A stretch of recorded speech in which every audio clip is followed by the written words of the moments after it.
Oke, Bismillah, Assalamualaikum warahmatullahi wabarakatuh.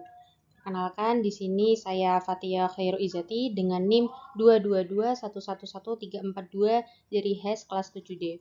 Jadi untuk di video kali ini, saya itu mengerjakan tugas learning journal di pertemuan kedua dari mata kuliah Hak Kekayaan dan Intelektual atau yang disingkat HAKI.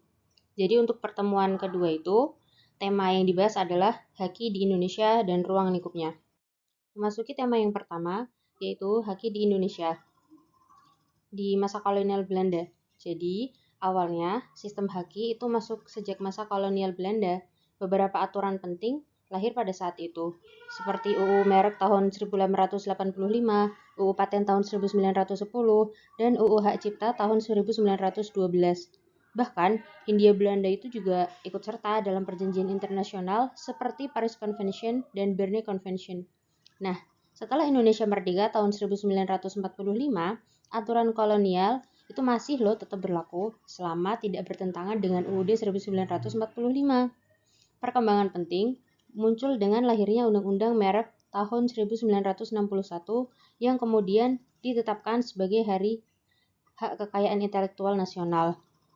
Nah, Indonesia itu juga semakin menyesuaikan sistem HAKI-nya dengan standar global, terutama setelah meratifikasi WTO TRIPS pada tahun 1994. Hingga akhirnya lahir UU Hak Cipta terbaru, yaitu UU 28 tahun 2014. Jadi, bisa disimpulkan bahwa HAKI itu punya peranan besar dalam melindungi karya dan inovasi. Namun, di Indonesia itu masih ada tantangan, kayak lemahnya penegakan hukum, rendahnya kesadaran masyarakat, dan regulasi yang kadang belum sesuai dengan perkembangan teknologi. Karena itu, kita perlu memperkuat regulasi, meningkatkan kesadaran hukum, dan menjaga keseimbangan antara hak eksklusif dengan kepentingan publik. Kemudian, masuk ke materi yang kedua, yaitu tentang HAKI dan ruang lingkupnya. Baik, untuk secara sederhana, HAKI itu adalah hak yang diberikan atas hasil olah pikir manusia yang sifatnya itu imaterial dan bisa memberikan manfaat ekonomi bagi penciptanya. Jadi, bukan benda fisik yang kita miliki, tapi itu ide atau karya yang dihasilkan oleh intelektual manusia.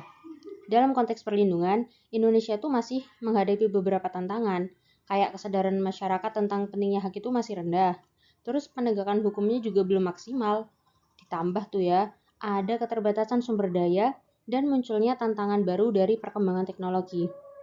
Nah, terus apa aja sih ruang lingkup HAKI? Ada 3 unsur penting. Yang pertama yaitu hak, kedua kekayaan, dan ketiga itu intelektual. HAKI juga terbagi menjadi 2 kategori besar.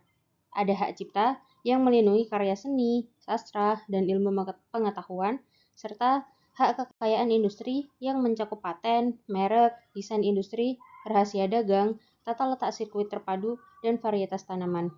Nah, dari sini itu bisa disimpulkan bahwa HAKI adalah bentuk perlindungan hukum dari negara kepada pencipta dan penemu. Tujuannya tidak hanya melindungi karya, tapi juga mendorong inovasi, pertumbuhan ekonomi, dan menjaga keberagaman budaya. Sekian yang bisa saya sampaikan. Terima kasih.